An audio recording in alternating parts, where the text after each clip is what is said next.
सदगुरु रामपाल जी भगवान की जो बंदी छोड़, सदगुरु रामपाल जी भगवान की जो बंदी छोड़ के लोड घूमने की। सत साहिब सभी भाई बहनों को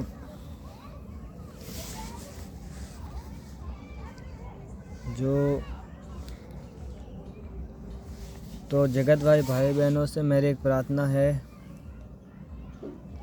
आज वर्तमान में धरती पर स्वयं परमात्मा प्रकट है।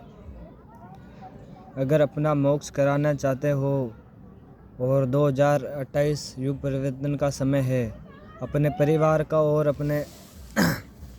अपना खुद का सुरक्षा चाहते हो तो समय रहते सदगुरु रामपाल जी भगवान का सत्संग सुनना शुरू करें।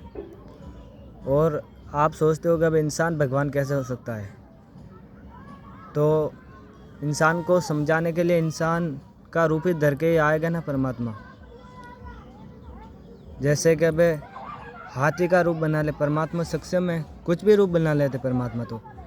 तो परमात्मा हाथी का रूप बना के आएंगे तो फिर वो हाथी के बाद में आप समझ जाओगे कि ये परमात्मा हमको समझाएंगे। तो भाई बहनों, परमात्मा वर्तमान में धरती पर प्रकट है और दास के पास एक परमात्मा का सत्संग है।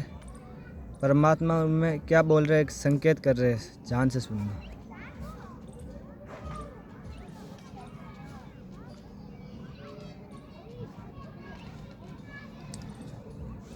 सुनना भाई बहनों, ये जिन्होंने यहाँ 1 एकड़ जमीन सबसे पहले उन्होंने दी थी। हमारा एक भक्त यही नरवाना यहाँ के रहने वाले हैं, बरवाला के भक्त बलजीत दास, जिन्होंने यहाँ 1 एकड़ जमीन सबसे पहले उन्होंने दी थी आश्रम के लिए। इन्होंने नाम लिया, इनके पिताजी ने भी नाम ले लिया। बहुत अच्छी आत्मा थी, खूब भक्ति करी।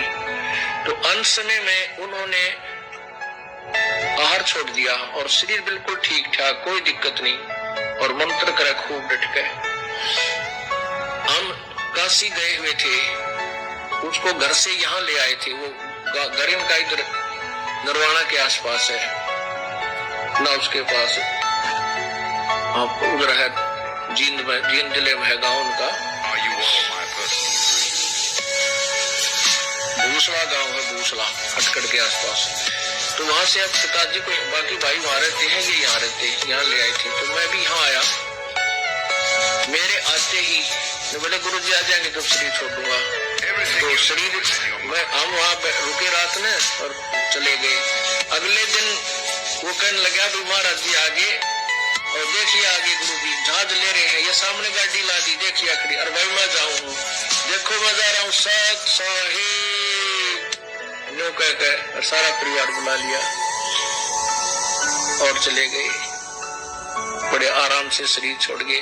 वो फिर 1 आध घंटे के बाद फिर वापस आके कहने लगे भाई मैं सतलोक गया था बालको, और वहां भंडारे चल रहे हैं परमात्मा के, गुरु जी बैठे हैं, सतगुरु बैठे हैं, और मैं तो तुम्हें बताने के लिए आया हूँ।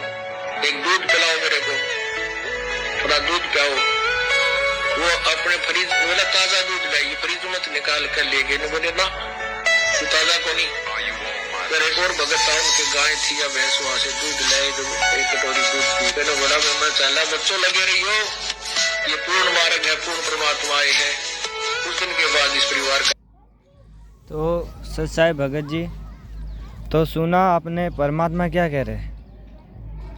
वो भगत जा रहा है सतलोक, फिर क्या बोल रहा है, तो लगे रहो, पूर्ण परमात्मा आए और पूर्ण परमेश्वर आए। तो ये संकेत ही करेंगे परमात्मा। फिर से सुन, उनके गाय थी या भैंस, वहां से दूध लाए, ये पूर्ण मार्ग है, पूर्ण परमात्मा आए हैं। कुछ दिन के बाद इस परिवार का ऐसा दृढ़ विश्वास हो गया, पूर्ण मार्ग और पूर्ण परमात्मा है। तो मेरी तो यही प्रार्थना है जगत भाई बहनों से, 2028 युग परिवर्तन का समय है। समय रहते सदगुरु रामपाल जी भगवान के सत्संग सुनना शुरू करें। बाकी आने वाला समय तो बहुत विनाशकारी समय है। भूख मरे, महामारियाँ और विश्व युद्ध, तीसरा विश्व युद्ध होगा। बल्कि काल फूल अपना रूप बताएगा और और कम से कम इंसानों की आबादी 800 करोड़ के आसपास है। कुल मिला के 64 करोड़ बचेंगे। तो मैं तो यही प्रार्थना करूँगा, समय रहते सदगुरु रामपाल जी भगवान के सत्संग सुनना शुरू करें। बंदी छोड़ सदगुरु रामपाल जी भगवान की जय हो, बंदी छोड़ के लोड होने और की।